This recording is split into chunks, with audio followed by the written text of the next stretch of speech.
Marcus Chen had built his empire from nothing. 25 years ago, he left his small hometown of Millbrook with just $500 in his pocket and a burning desire to prove himself. Now at 52, he owned a chain of luxury hotels across 3 continents, a fleet of private jets, and more money than he could spend in 10 lifetimes. The boardroom in his Manhattan headquarters buzzed with nervous energy as his executives waited for his decision on the Tokyo expansion. Marcus stared out the floor-to-ceiling windows at the city below, his reflection showing a man who had traded his youth for success. His once dark hair was now silver at the temples, and lines mapped the stress of countless business deals across his face. "Sir, we need your approval on the contracts," his assistant Jennifer reminded him quietly. Marcus turned from the window, his sharp gray eyes scanning the faces around the mahogany table. These people depended on him for their livelihoods, yet none of them truly knew him. In his pursuit of wealth and power, he had become a stranger even to himself. His phone buzzed with an unexpected call. The number displayed made his heart skip a beat. It was from Millbrook, a place he hadn't visited in over 5 years. Dr. Sarah Mitchell's voice was gentle but urgent. "Marcus, it's about your father. He's had a heart attack. He's stable now, but he's been asking for you." The room fell silent as Marcus processed the news. His father, Robert Chen, was the town's beloved doctor who had spent his entire life helping others. They had grown apart over the years, their relationship strained by Marcus's relentless ambition and long absences. "I'll be there tonight," Marcus said, surprising everyone, including himself. Within hours, Marcus was aboard his private jet, leaving behind board meetings, million-dollar deals, and the life he had carefully constructed. As the plane soared through the clouds, memories flooded back, fishing trips with his father helping at the local clinic, and dreams of becoming a doctor himself before business consumed his soul. The flight to the small regional airport near Millbrook took 4 hours. Marcus had made this journey so rarely that the landscape below looked foreign to him. Rolling hills replaced skyscrapers, and farmland stretched endlessly where he was used to seeing concrete and steel. Tom Bradley, his childhood friend who now ran the local taxi service, was waiting at the airport. Tom's face showed the years that had passed. He was heavier now, with laugh lines around his eyes and calloused hands that spoke of honest work. "Marcus Chen." Tom grinned, shaking his hand warmly. "Never thought I'd see you step foot in Millbrook again. How is he?" Marcus asked, sliding into the worn passenger seat of Tom's cab. "Your dad's tough. The whole town's been praying for him. He's at Millbrook General. You know, the hospital he helped fundraise for 20 years ago." As they drove through the familiar streets, Marcus noticed how much had changed, yet how much had stayed the same. The old movie theater was now a coffee shop, but Mrs. Peterson's bakery still had the same cheerful yellow awnings. Children played in the same park where he had spent countless summer afternoons. "Town's been struggling since the factory closed," Tom mentioned casually. "A lot of folks have moved away looking for work. Your dad's been trying to keep the clinic running, but it's been hard without proper funding." Marcus felt a pang of guilt. While he had been building his empire, his hometown had been slowly dying. The place that had shaped him, that had given him the values his father had tried to instill, was withering away.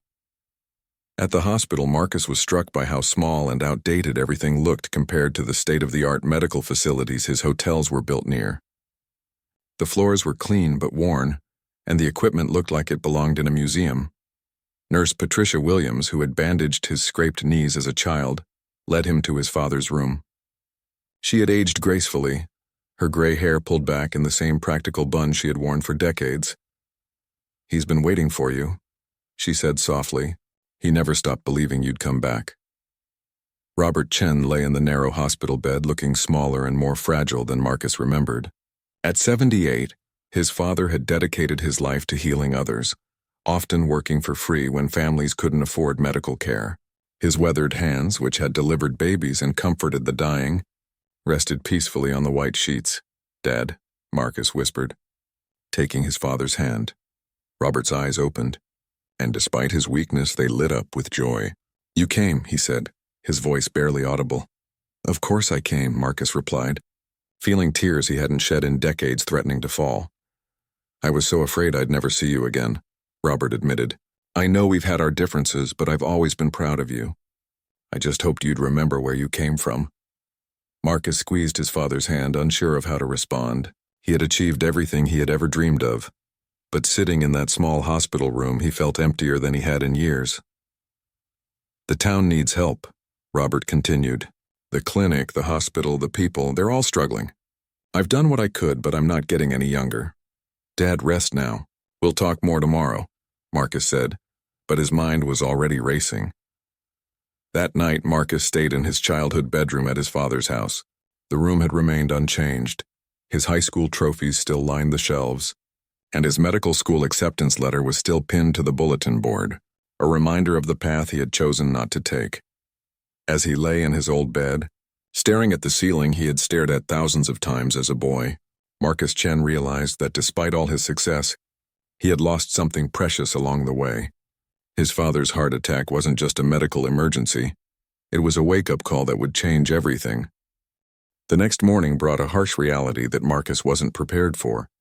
He woke to the sound of rain pattering against his childhood bedroom window, and the distant rumble of his father's old truck refusing to start in the driveway.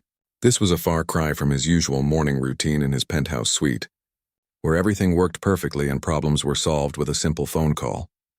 After a quick shower in the cramped bathroom he had outgrown decades ago, Marcus walked to the kitchen where he found a stack of unopened bills on the counter. His father had always been proud and independent, never asking for help even when he clearly needed it. Marcus rifled through the papers, his business mind quickly calculating the mounting debt. The mortgage on the house was 3 months behind. The clinic's equipment needed urgent repairs that cost more than most people in Millbrook made in a year.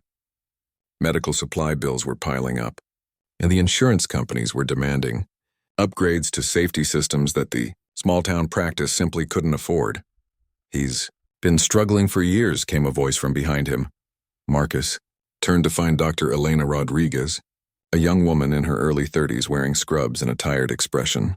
Her dark hair was pulled back in a messy ponytail, and she carried herself with the confidence of someone who had learned to make difficult decisions quickly. "I'm Elena. I've been helping your father at the clinic for the past 2 years, she explained, extending her hand. "I heard you were back in town. How bad is it, really?" Marcus asked, gesturing to the bills. Elena poured herself a cup of coffee from the old machine that had been gurgling in the corner. "Your father is one of the most selfless people I've ever met. He's been treating patients who can't pay, buying medicine with his own money, and working 18-hour days well into his 70s. The clinic should have closed last year, but he won't give up on this town." Marcus felt a weight settling in his chest. While he had been closing million-dollar deals and expanding his empire, his father had been quietly bankrupting himself to keep his community healthy. "There's something else you should know," Elena continued, her voice gentle but firm. "Your father's been having chest pains for months. He knew something was wrong, but he kept putting off his own care to help others. The heart attack was preventable if he had taken time for himself." The revelation hit Marcus like a physical blow. His father, the man who had taught him about sacrifice and putting others first, had literally been giving his life for his patients. "I need to see the clinic," Marcus said abruptly. Elena nodded. "I'll drive you. Your father's truck died last week and he's been walking to work." The Millbrook Medical Clinic occupied a small building on Main Street, sandwiched between Patterson's hardware store and what used to be the town's only restaurant. The paint was peeling and the sign out front was faded and weathered. Inside, the waiting room was packed with people of all ages, from young mothers holding fussy babies to elderly men in work clothes. "Dr. Chen usually sees about 60 patients a day," Elena explained as they walked through the crowded space. "Most small-town doctors see maybe 20. But people drive from 3 counties over because they know he'll help them regardless of their ability to pay." Marcus watched as Elena moved efficiently through the crowd, checking on patients and offering reassurance. Despite her youth, everyone treated her with respect and gratitude. She reminded him of his father at that age, dedicated, compassionate, and slightly overwhelmed by the endless need around her. The examination rooms were clean but outdated. The X-ray machine was from the 1990s, and the computer system looked like something from Marcus's college days. In his father's office, medical journals were stacked high on every surface, evidence of Robert Chen's commitment to staying current despite his limited resources. "He studies every night," Elena said, noticing Marcus's gaze. New treatments, new medications, anything that might help his patients. He says knowledge is the only currency that matters in medicine. Marcus picked up a framed photograph from his father's desk. It showed the two of them from 20 years ago at Marcus's business school graduation. His father's proud smile filled the frame, and Marcus remembered that day clearly. It was the last time they had been truly close before success began driving them apart. "He talks about you all the time," Elena said softly. "He has newspaper clippings about your business deals, magazine articles about your hotels. He's proud of what you've accomplished. But I think he's been waiting for you to remember why he wanted you to succeed in the first place." "What do you mean?" Marcus asked. Elena gestured around the small office. "He used to tell me stories about when you were young. How you wanted to be a doctor like him. How you used to help him make house calls and hold flashlights during emergency procedures. He said you had natural instincts for helping people." Marcus remembered those days vividly. Before business school, before the first hotel deal, before money became his primary motivation, he had genuinely wanted to heal people. The memory felt like looking at someone else's life. "What happened to that dream?" Elena asked directly. "Life happened," Marcus replied, but the answer felt hollow even to him. That afternoon, Marcus sat with his father in the hospital room. Robert was stronger today, able to sit up and speak more clearly. The monitors around his bed beeped steadily, a comforting rhythm that reminded Marcus of the ticking clocks in his corporate boardrooms. "I met Dr. Rodriguez today," Marcus said. "She showed me the clinic." Robert's eyes filled with concern. "The bills, the equipment, I know it looks bad. I've been trying to find investors, maybe get a loan, but banks don't see small-town medicine as profitable. Dad, why didn't you call me? I could have helped years ago." Robert was quiet for a long moment, his weathered hands folding the hospital blanket. "Because I knew if I called, you'd write a check and feel like the problem was solved. But this town doesn't need charity, Marcus. It needs someone who cares enough to stick around and build something lasting." The words stung because they were true. Marcus had built his fortune by identifying problems, throwing money at them, and moving on to the next opportunity. He had never stayed anywhere long enough to see the real impact of his decisions. "I'm dying, son," Robert said quietly. "Maybe not today, maybe not this year, but sooner than either of us would like. When I'm gone, this clinic will close, and these people will have nowhere to go. The nearest hospital is 40 miles away, and most of these folks can't afford to travel that far for basic care." Marcus felt his carefully constructed world shifting beneath him. For the first time in decades, he was facing a problem that couldn't be solved with money alone. It required something he had forgotten how to give, genuine commitment to something bigger than himself. Outside the hospital window, the sun was setting over Millbrook, casting long shadows across the town that had shaped him. Tomorrow, Marcus knew, he would have to decide whether to return to his empire or stay and face the most challenging business proposition of his life, saving a community that had given him everything and asked for nothing in return. Marcus spent the next morning walking through Millbrook's streets, seeing his hometown through adult eyes for the first time in years. What had seemed quaint and nostalgic in the taxi ride from the airport now revealed itself as a community in slow decline. Main Street, once bustling with local businesses, now had more empty storefronts than open ones. Johnson's department store, where his mother had bought his school clothes, was boarded up with a faded for lease sign in the window. The old Five and Dime, where he had spent his allowance on comic books and candy, was now a second-hand shop with sparse inventory and dusty windows. At Murphy's Diner, the only restaurant still operating, Marcus ordered coffee and listened to the conversations around him. At one table, two middle-aged men discussed the paper mill layoffs that had put half the town out of work. At another, a young mother worried aloud about her son's asthma and how she would pay for his inhaler prescription. "Marcus Chen, as I live and breathe," came a familiar voice. Marcus turned to see Betty Murphy, the diner's owner, approaching with a coffee pot in hand. She was heavier now and moved more slowly, but her smile was as warm as he remembered from his teenage years when he had worked in her kitchen during summer breaks. "Heard you were back in town," Betty said, refilling his cup. "Sorry about your dad. Whole town's been worried sick." "How long has it been this bad, Betty?" Marcus asked, gesturing toward the nearly empty diner. Betty's smile faded as she looked around her establishment. "Started about 5 years ago when the factory closed.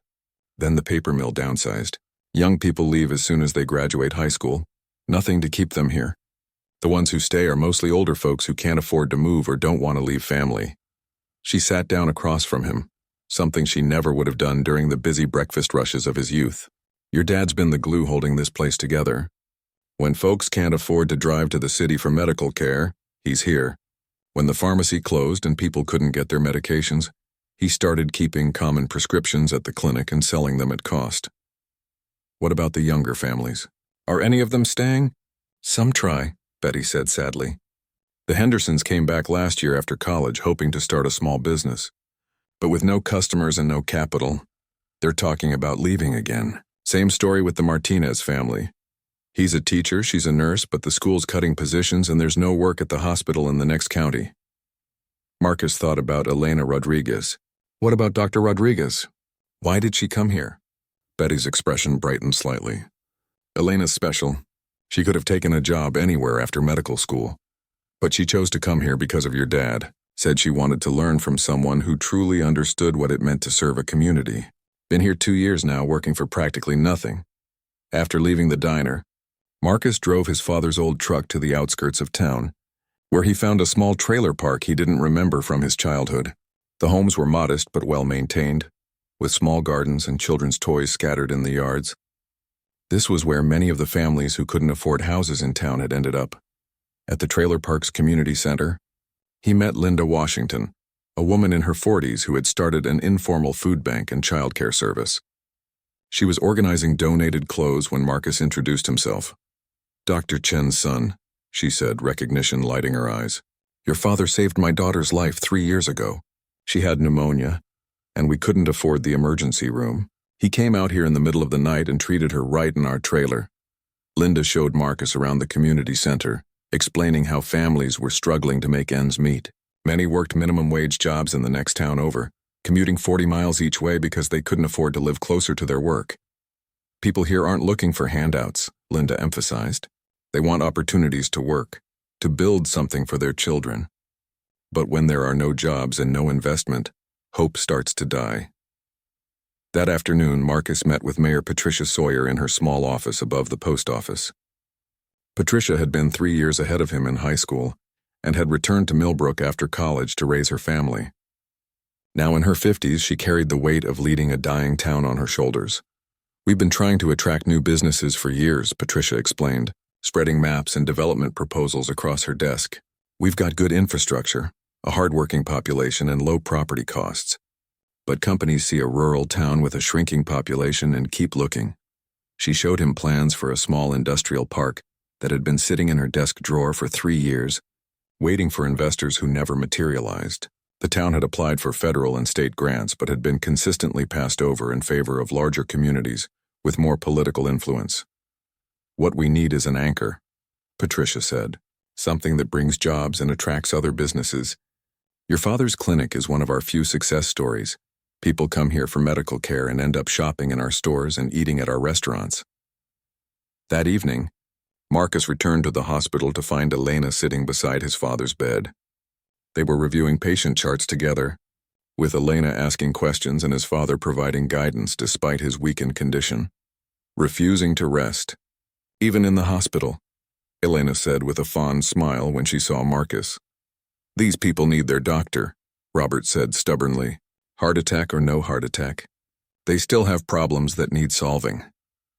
Marcus pulled up a chair and listened as his father and Elena discussed complex cases with the kind of detailed attention he usually reserved for business acquisitions. Their dedication was humbling. Here were two people who could have chosen easier, more profitable paths but had instead committed themselves to serving others.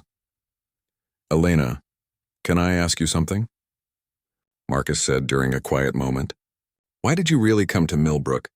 Elena was quiet for a moment, her eyes focused on the patient chart in her hands. I grew up in a place like this. Small town, limited opportunities, people leaving as soon as they could. When I was 16, our only doctor retired and wasn't replaced. My grandmother died because we couldn't get her the care she needed in time. She looked up at Marcus with fierce determination. I became a doctor because I never wanted another family to go through what mine did. When I heard about your father's work here, I knew this was where I needed to be. Robert reached over and patted Elena's hand. She's been a godsend. Best medical partner I've ever had. And I've been practicing for 50 years. As Marcus walked home that night under the star-filled sky, something he never saw in Manhattan, he realized that Millbrook's crisis wasn't just about economics or demographics. It was about the loss of hope, the erosion of community bonds, and the gradual abandonment of people who deserved better. His phone buzzed with messages from his office. Board meetings to reschedule, deals waiting for his approval, investors wondering where he had disappeared to. His empire continued to function without him, but somehow that felt less important than the conversation he had overheard at Murphy's Diner about a mother choosing between her medication and her child's school supplies. Marcus Chen had built his fortune by identifying opportunities others missed. Now, standing in his childhood bedroom and looking out at the town that had shaped him, he wondered if the biggest opportunity of his life had been waiting for him right here all along. 3 days into his stay in Millbrook, Marcus discovered something that changed everything. While helping Elena organize patient files at the clinic, he came across a folder marked Community Health Initiative, tucked away in his father's desk drawer. Inside were detailed surveys, health statistics, and demographic studies that his father had been conducting for over a decade. The data revealed something remarkable. Despite the economic challenges, Millbrook had some of the best health outcomes for a rural community its size in the entire state. Life expectancy was above average, infant mortality was exceptionally low, and chronic disease management was outstanding. "Your father has been documenting everything," Elena explained as Marcus studied the charts. He wanted to prove that quality healthcare could work in rural areas if it was done right. The research was impressive, with methodology that would have impressed Marcus's business analysts. Robert Chen hadn't just been treating patients, he had been building a case study that could revolutionize rural healthcare across the country. "Has anyone else seen this?" Marcus asked, flipping through pages of carefully compiled evidence. He submitted some of it to medical journals, but they weren't interested in small-town research, Elena said. He also sent proposals to the state health department, but they were focused on larger urban initiatives. Marcus's business instincts kicked into high gear. This wasn't just community service. This was proof of concept for a scalable model. If his father could achieve these results in a struggling town like Millbrook, imagine what could be accomplished with proper funding and modern technology. That afternoon, Marcus drove to the old paper mill on the edge of town. The facility had been closed for 2 years, but the buildings were still structurally sound. Standing in the empty parking lot, he could envision something entirely different. A regional medical center that could serve not just Millbrook, but several surrounding communities. His phone rang with a call from Jennifer, his assistant in New York. "Sir, the Tokyo investors are getting impatient. They need a decision on the hotel expansion by Friday. Jennifer, I need you to research something for me," Marcus said, still staring at the empty mill. "I want everything you can find on rural healthcare initiatives, government funding opportunities, and successful community development models. Also, start looking into telemedicine technology and portable diagnostic equipment." "Are you considering a healthcare investment?" Jennifer asked, surprised. "Maybe. And Jennifer, clear my calendar for the rest of the week. I'm staying in Millbrook." That evening, Marcus found himself at the high school football game, something he hadn't attended since his own graduation over 30 years ago. The bleachers were only half full, but the energy was infectious. He sat with Tom Bradley and his family, listening to the familiar rhythm of small-town life. During halftime, Marcus was surprised to see several former classmates approach him. Sarah Miller, now Sarah Thompson, had become a successful architect in the state capital but was considering moving back to help care for her aging parents. Mike Rodriguez, Elena's older brother, had started a small construction company and was struggling to find enough work locally. "We keep talking about how to save this town," Sarah said, as they watched the marching band perform. "But we all feel helpless.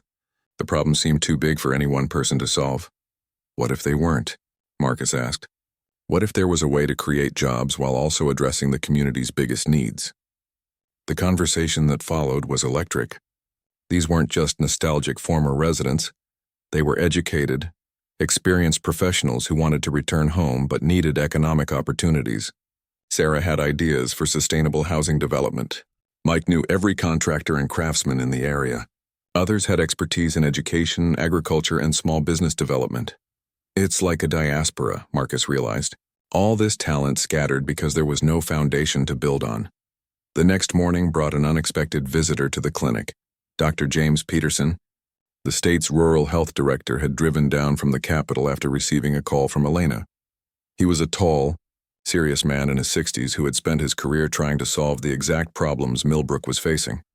Dr. Rodriguez told me about your father's research, Dr. Peterson said to Marcus. I've been looking for a successful rural model for years. Most communities our size have health outcomes 20–30% below state averages. Millbrook is 15% above average. That's extraordinary. He explained that the state had federal funds available for rural health care innovations, but had struggled to find communities with the leadership and vision to implement new models successfully. The problem isn't money, Dr. Peterson said. It's finding places with the right combination of medical expertise, community support, and business leadership.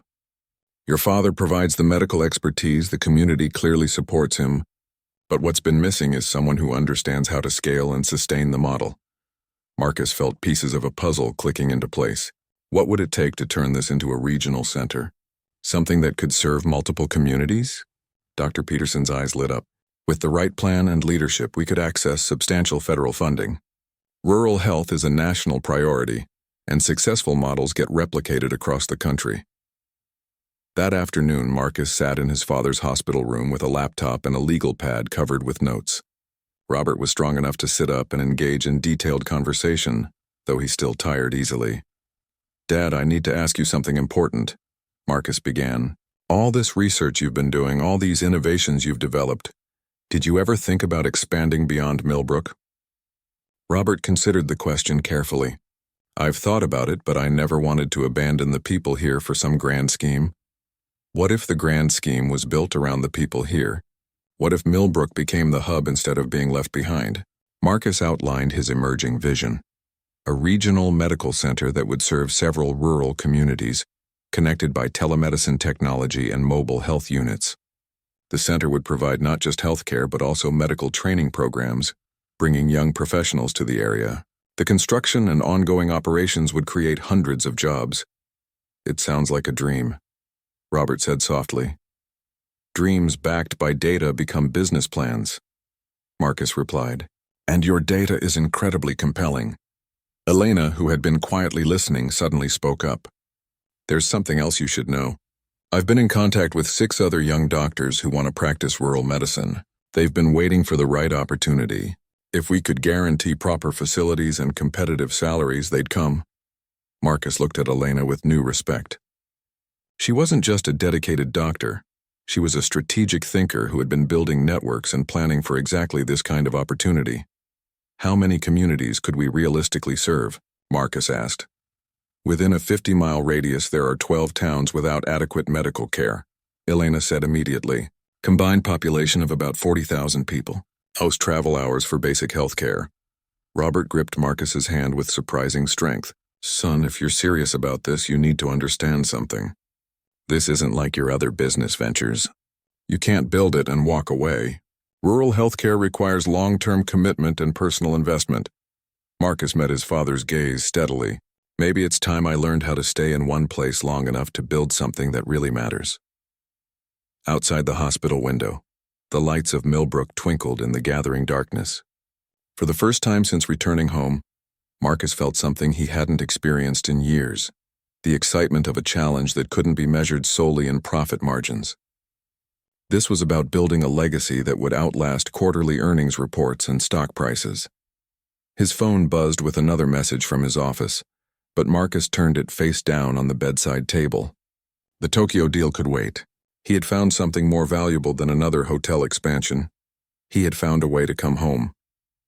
Marcus's newfound enthusiasm for the medical center project hit its first major obstacle on Monday morning, when he met with the Millbrook Town Council. What he expected to be a straightforward presentation turned into a heated confrontation that revealed deep divisions within the community. He thought he understood. The meeting was held in the basement of the old courthouse, with 5 council members seated around a scarred wooden table that had probably been there since Marcus was in high school. Mayor Patricia Sawyer introduced him warmly, but Marcus could sense tension in the room before he even began speaking. "Councilman Reynolds has some concerns about your proposal," Patricia said diplomatically. Bill Reynolds, who owned the town's largest remaining business, a farm equipment dealership, leaned back in his chair with his arms crossed. Marcus remembered him as a few years older, someone who had always been suspicious of outsiders and change. "Let me get this straight," Reynolds said, his voice sharp. "You waltz back into town after 25 years and suddenly you want to turn us into some kind of medical theme park." "That's not what I'm proposing," Marcus began, but Reynolds cut him off. "Your fancy hotel empire giving you trouble, so now you want to play doctor in your hometown?" Reynolds stood up, his face reddening. "We've been managing just fine without your help, Chen. Don't need some city slicker coming in here thinking he can fix everything with his checkbook." The room fell silent.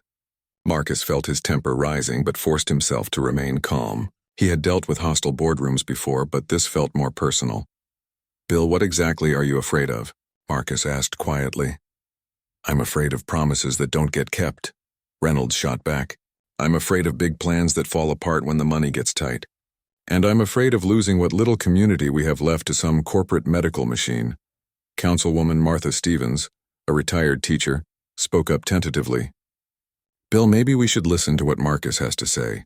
The clinic is struggling, and if Dr. Chen has to retire—" "There are other doctors," Reynolds interrupted. "We don't need to sell our souls to save the clinic." "What other doctors?" Elena's voice came from the back of the room. She had slipped in quietly during the argument. "I've been trying to recruit physicians for 2 years. Do you know how many applications we've received?" "0, Reynolds turned to face her. "That's because you young doctors all want fancy equipment and big city salaries. Maybe if you were willing to work for what the community can afford." "I work for $30,000 a year," Elena said, her voice steady but angry. "I live in a converted garage apartment and drive a car with 200,000 miles on it. Don't lecture me about sacrifice." The meeting deteriorated from there. 2 other council members sided with Reynolds, arguing that the town should focus on attracting manufacturing jobs rather than medical tourism. Only Patricia and Martha supported exploring Marcus's proposal. After the meeting, Marcus walked out into the parking lot feeling frustrated and confused. The opposition he faced wasn't just about his plan. It was about him personally, about years of resentment toward someone who had left town and achieved success elsewhere. "Don't take it personally," Patricia said, catching up to him. "Bill's been fighting change for 20 years. His business is dying and he knows it, but he'd rather go down with the ship than admit he needs help." "Maybe he's right," Marcus said.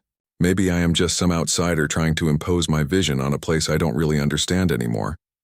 "That's not true," Elena said firmly.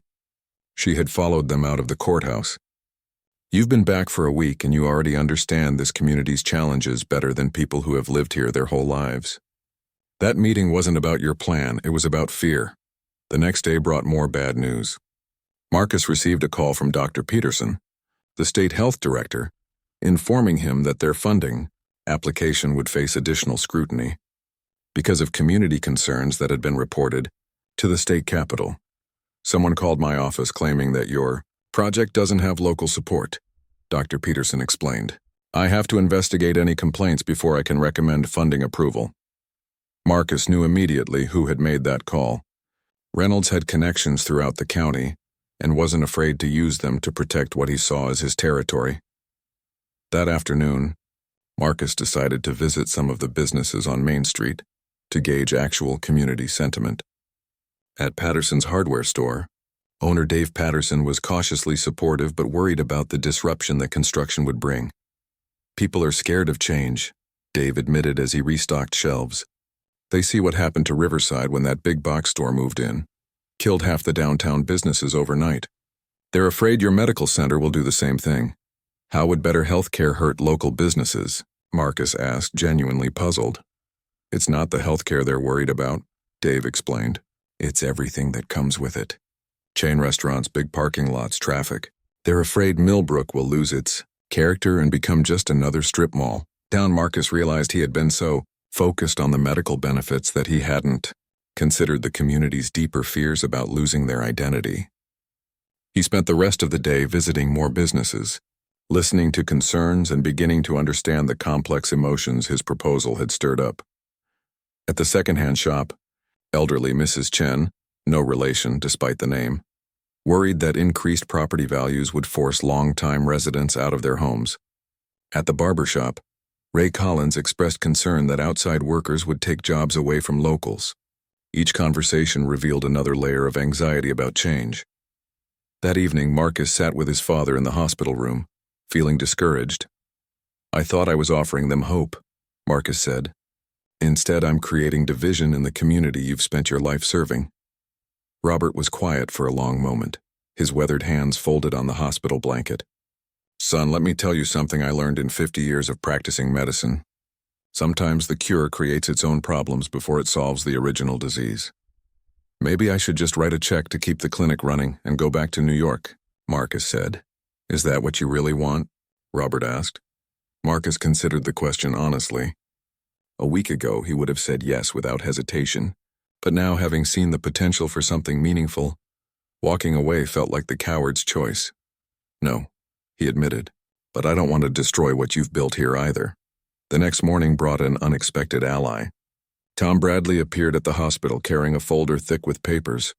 "Spent all night calling people," Tom announced. "Drivers, customers, folks I went to school with. Reynolds may be loud, but he doesn't speak for everybody." The folder contained over 100 signatures on a petition supporting the medical center project. Tom had also compiled a list of phone numbers and addresses of people who wanted to help with planning and implementation. Most folks are afraid to speak up against Bill Reynolds because they're afraid he'll use his connections to hurt their businesses, Tom explained. But they want this project to succeed. They're tired of watching their town die slowly.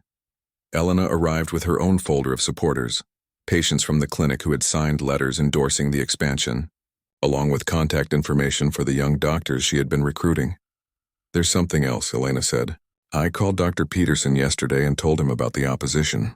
He wants to visit Millbrook personally to assess community support." "He's coming tomorrow." Marcus felt hope returning. Maybe the project wasn't doomed after all. That afternoon, he decided to take a more direct approach. He called a public meeting for that evening at the high school gymnasium, inviting everyone in town to hear a detailed presentation of his plans. The gymnasium was nearly full, something that hadn't happened for a non-sporting event in years. Reynolds sat in the front row with his supporters, but Marcus noticed that they were outnumbered by people carrying Tom's petition and wearing small blue ribbons that Elena had. Organized as a show of support, Marcus's presentation was different from his corporate pitches. Instead of focusing on profit margins and return on investment, he talked about Mrs. Washington's daughter who had nearly died from pneumonia, about elderly residents who couldn't afford to travel 40 miles for basic care, and about young families leaving town because they couldn't access quality health care for their children. "This isn't about bringing big city medicine to Millbrook," Marcus said. "It's about making sure that Dr. Chen's work continues and grows. It's about giving young doctors like Dr. Rodriguez the tools they need to serve this community effectively." When he finished, the questions came fast. Some were hostile, particularly from Reynolds and his supporters, but most were practical inquiries about jobs, training opportunities, and how the project would preserve Millbrook's character while addressing its needs. A young mother named Lisa Martinez stood up near the back of the gymnasium. "My son has asthma," she said, her voice carrying clearly in the large space. 3 times last year I had to drive him to the emergency room in Riverside in the middle of the night because he couldn't breathe. If Dr. Chen had better equipment, if there were more doctors here, maybe those trips wouldn't have been necessary. An elderly man in overalls raised his hand. "I'm diabetic. My wife drives me to Dr. Chen every month because I can't see well enough anymore. If something happened to him tomorrow, what would we do?" One by one, people began sharing their stories. The opposition voices became quieter as the real human cost of inadequate health care became clear. Finally, Reynolds stood up one more time. "All these stories are sad, but feelings don't pay bills. Where's this money supposed to come from? What happens when Chen gets bored with his little project and moves on to something else?" The gymnasium fell silent. This was the heart of the matter. Trust. Could Marcus Chen, who had left Millbrook 25 years ago and built his fortune elsewhere, be trusted to stay committed to a project that would take years to complete and might never be as profitable? as his hotel empire. Marcus looked out at the faces in the crowd, people he had grown up with, people his father had served, people who had every right to question his motives and commitment. "You want to know if I'll stick around?" Marcus said finally. "Let me make you a promise. I'll put my penthouse in Manhattan on the market tomorrow. I'll move back to my father's house permanently. If this project fails, it won't be because I gave up and went back to the easy life." The gymnasium erupted in surprised murmurs. Even Elena looked shocked. But Marcus realized as he spoke the words that he meant them completely. The week in Millbrook had reminded him of something he had lost in his pursuit of wealth. The satisfaction of building something that truly mattered to people's lives. Reynolds sat down without another word. The vote, when it came, was overwhelming. 127 in favor, 23 opposed. The medical center project would move forward, but Marcus knew the real work was just beginning. 6 months later, Marcus stood in the transformed shell of the old paper mill, watching construction crews install state-of-the-art medical equipment in what would soon become the Millbrook Regional Medical Center. The space was unrecognizable from the empty building he had first visited. Now it buzzed with activity as contractors, medical technicians, and community volunteers worked together to create something unprecedented in rural healthcare. The transformation hadn't been easy. After the public vote, Marcus had faced the most complex project management challenge of his career. Unlike his hotel developments, where he could hire established contractors and follow proven models, the medical center required constant innovation and community input at every step. "The MRI machine arrives next week," Elena announced, joining him near the main reception area. She wore a hard hat over her medical scrubs, a combination that had become her trademark as she split her time between treating patients at the temporary clinic and overseeing the medical aspects of construction. Marcus marveled at how much Elena had grown into her role as medical director. The shy, dedicated doctor he had met 6 months ago had evolved into a confident leader who could discuss equipment specifications with engineers in the morning and comfort anxious patients in the afternoon. "Any word from the nursing school?" Marcus asked. Elena's face lit up with excitement. "They approved our partnership proposal. Starting next fall, students from the state university can complete their clinical rotations here. We'll have a steady stream of young medical professionals gaining rural healthcare experience." This had been one of Elena's most innovative ideas, creating formal partnerships with medical and nursing schools to train the next generation of rural healthcare providers. Students would get hands-on experience in community medicine while the center would benefit from their energy and knowledge of the latest medical techniques. The sound of hammering echoed from the construction site as Mike Rodriguez's crew worked on the emergency department expansion. Mike had become an unexpected ally, his initial skepticism replaced by pride as he watched his craftsmanship contribute to something that would serve his community for generations. "Marcus," Tom Bradley's voice called from across the main floor. He was leading a group of visitors, potential donors and medical professionals who had heard about the Millbrook model and wanted to see it firsthand. The attention had been overwhelming. Medical journals that had previously ignored rural healthcare were publishing articles about the innovative approaches being developed in Millbrook. Dr. Peterson had brought federal officials to tour the facility 3 times, and other rural communities were sending delegations to study their model. "This is Dr. Sarah Kim from Johns Hopkins." Tom introduced a young woman who was part of the visiting group. "She's completing a fellowship in rural medicine and wants to learn about our telemedicine program." Marcus shook Dr. Kim's hand, still amazed by how many accomplished professionals were interested in what they were building in small-town Kansas.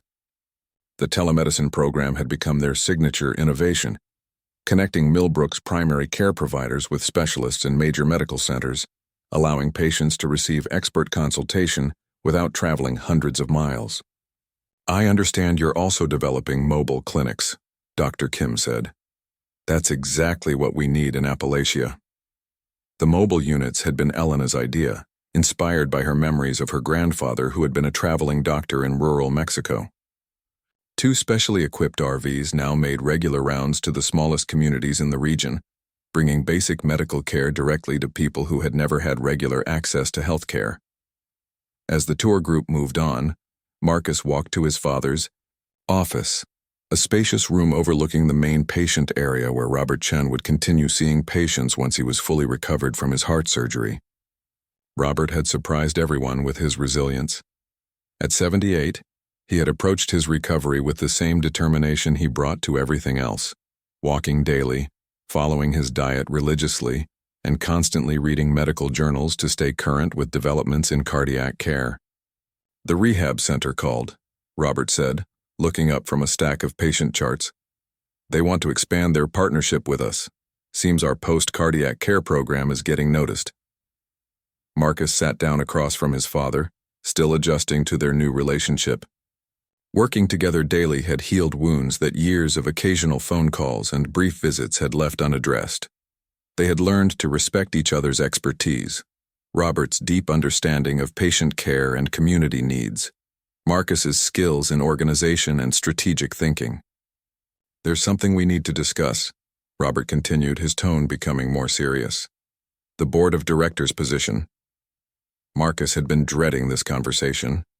As the medical center had grown, it had become clear that it needed formal governance structure. The community had unanimously voted to offer Marcus the position of board chairman, but he worried about the perception of outsider control. "Dad, I think someone local should lead the board. Maybe Patricia or Tom." Robert shook his head firmly. "Son, you've earned this. You didn't just write checks and disappear. You've been here every day for 6 months. You've learned our patients' names, you understand our challenges, and you've proven your commitment. This community trusts you." The trust had been hard-won. Marcus had spent countless evenings at town meetings, coffee shop conversations, and church potlucks, listening to concerns and adjusting plans based on community input. When Bill Reynolds had finally approached him to discuss supplying farm equipment for the center's maintenance needs, Marcus knew he had truly been accepted. "There's something else, Robert said, pulling out a thick manila folder. "Elena and I have been working on something we want to show you." The folder contained a comprehensive business plan for replicating the Millbrook model in other rural communities. Elena had identified 12 locations across the Midwest where similar projects could work, complete with demographic analysis, funding strategies, and implementation timelines. "We're calling it the Rural Health Renaissance Initiative," Elena said, appearing in the doorway.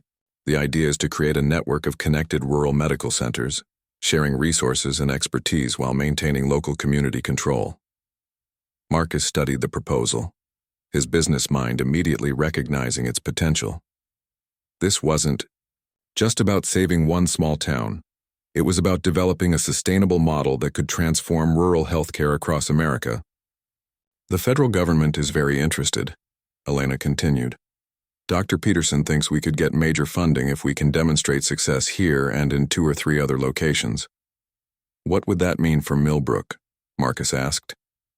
"It would mean becoming the flagship, the training center for rural healthcare innovation," Robert said with pride. "Instead of young people leaving town for opportunities, they'd come here to learn how to serve their own communities." That evening, Marcus walked through downtown Millbrook, noting the changes that had accompanied the medical center's construction. Murphy's Diner had hired 3 new employees to handle the increased lunch business from construction workers and visiting medical professionals. Patterson's Hardware had expanded its inventory to serve the center's maintenance needs. 2 new businesses had opened, a small hotel for visiting patients' families and a pharmacy to serve the increased population. The economic impact had exceeded everyone's expectations. The medical center employed 43 people full-time, from doctors and nurses to maintenance staff and administrators. The construction project had provided work for dozens of local contractors and craftsmen. Property values had stabilized, and for the first time in a decade, young families were moving back to town. At the high school, Marcus stopped to watch basketball practice in the gymnasium where he had announced his commitment to the project. The team now had enough players for a full roster, as families with children had returned to town. The school was even discussing adding advanced science courses to prepare students for medical careers. But the changes went beyond economics. There was an energy in Millbrook that hadn't existed for years, a sense of possibility, of community pride, of shared purpose. People who had been resigned to slow decline were now talking about the future with excitement. Marcus's phone buzzed with a text from Jennifer, his former assistant who now managed his remaining hotel properties. Tokyo investors called again. Still want to meet about expansion. Your call. Marcus looked at the message for a long moment, then deleted it without responding. The hotel empire that had once consumed his life now felt like someone else's dream. He had found something more valuable than profit margins.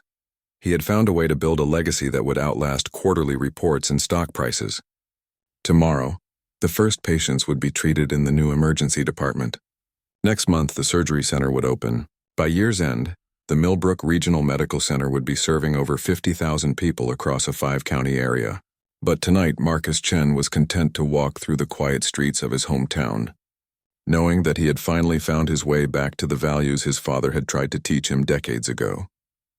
2 years after his unexpected return to Millbrook, Marcus Chen stood at the podium in the packed auditorium of the Millbrook Regional Medical Center, preparing to address the National Rural Health Conference. Representatives from 43 states had come to see what was being called the Millbrook Miracle, a small town that had not only saved itself, but had become a model for rural communities across America. In the front row sat the people who had made it all possible. His father, Robert, now 79 but healthier than he had been in years, wore his best suit and the proud smile Marcus remembered from his childhood achievements. Elena Rodriguez, recently featured on the cover of Rural Medicine Today as Innovator of the Year, held the hand of her fiancé, Mike Rodriguez, whose construction company now employed 15 people and had contracts in 3 states for medical facility construction.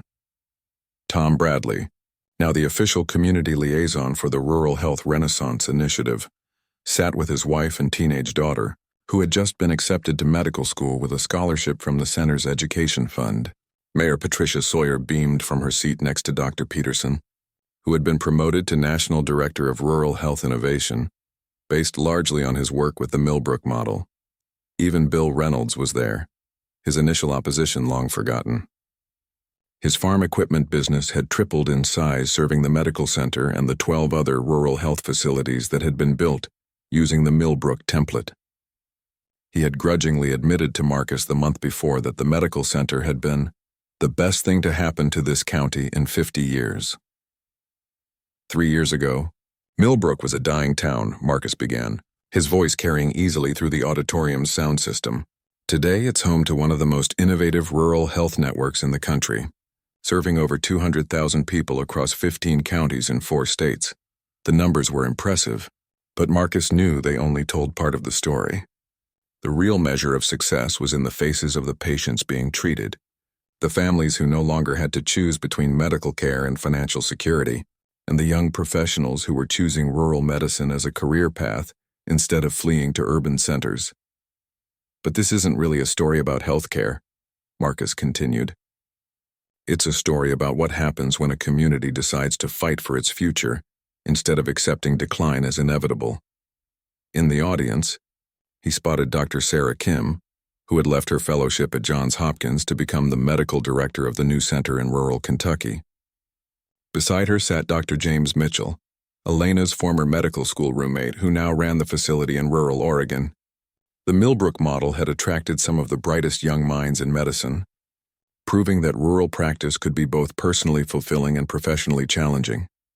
The key insight we discovered in Millbrook, Marcus said, is that rural communities don't need charity, they need investment. They don't need to be saved. They need to be empowered to save themselves.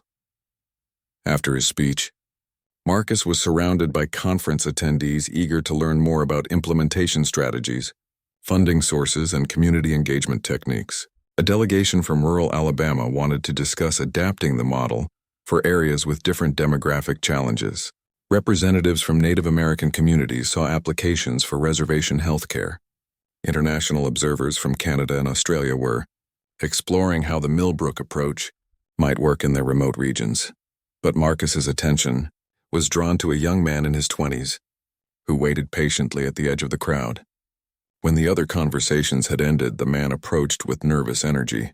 "Mr. Chen, I'm David Patterson, Dave Patterson's son from the hardware store. I'm finishing my MBA and I wanted to thank you.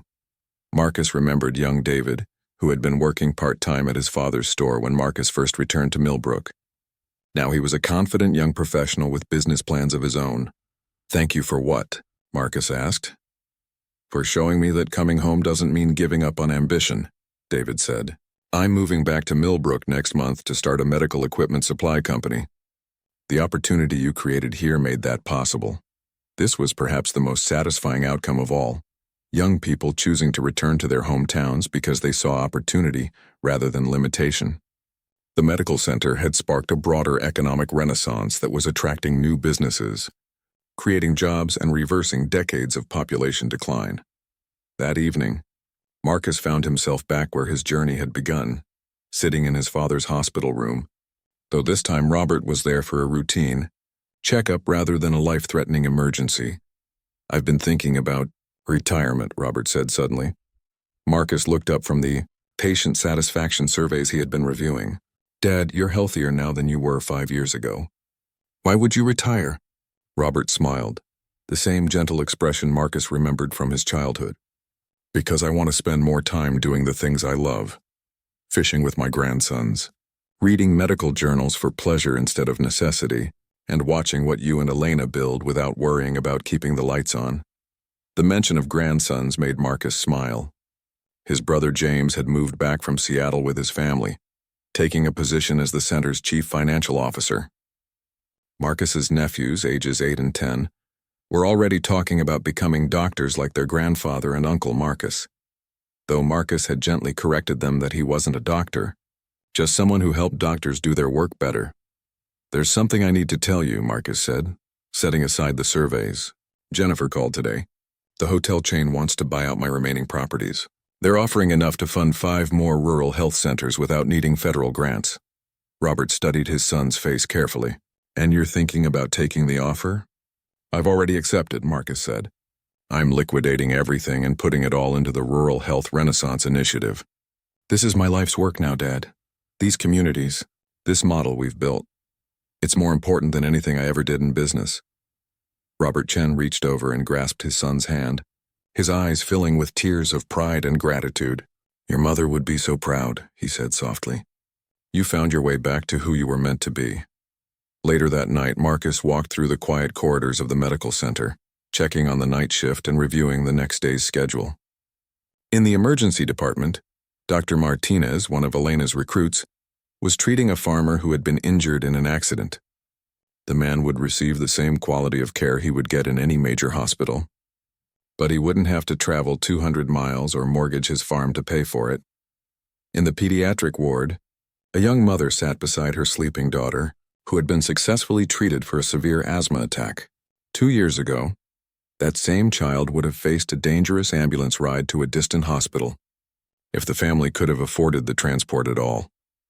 Marcus's office overlooked the main lobby, where a wall of photographs showed the center's impact on the community. There were pictures of medical school graduates receiving their diplomas, construction workers celebrating the completion of new facilities, and families whose lives had been saved by accessible health care. But his favorite photograph was a candid shot taken during the center's first anniversary celebration. It showed 3 generations of the Chen family, Robert, Marcus, and his nephews, standing together in front of the main entrance. Behind them, the entire community had gathered, not as donors and recipients, but as partners in something extraordinary. His computer chimed with an email from Elena, who was attending a conference in Washington where she would be presenting the Millbrook model to members of Congress. The subject line made him smile. Guess what? We're going international. The message explained that the World Health Organization wanted to adapt their rural health model for developing countries. What had started as a desperate attempt to save one small town's medical clinic was becoming a global movement. Marcus leaned back in his chair and looked out at the town that had reclaimed him as much as he had reclaimed it. The lights of Main Street twinkled in the darkness, no longer the sparse illumination of a dying community, but the warm glow of a place with a bright future. Tomorrow would bring new challenges, new opportunities, and new communities to serve. The Rural Health Renaissance Initiative had requests from 17 states and 3 foreign countries. Medical schools were competing to partner with their training programs. Technology companies were developing new telemedicine platforms specifically for rural applications. But tonight Marcus Chen was simply a man who had come home and found his purpose. He had traded a business empire for something more valuable, the satisfaction of knowing that his work would continue healing communities long after he was gone. Outside his window, Millbrook slept peacefully, secure in the knowledge that help was always close at hand. In small towns across America and beyond, other communities were beginning their own journeys toward renewal, following a path that had been pioneered in a place where one man's unexpected return had changed everything. The wealthy tycoon who had returned home 3 years ago no longer existed.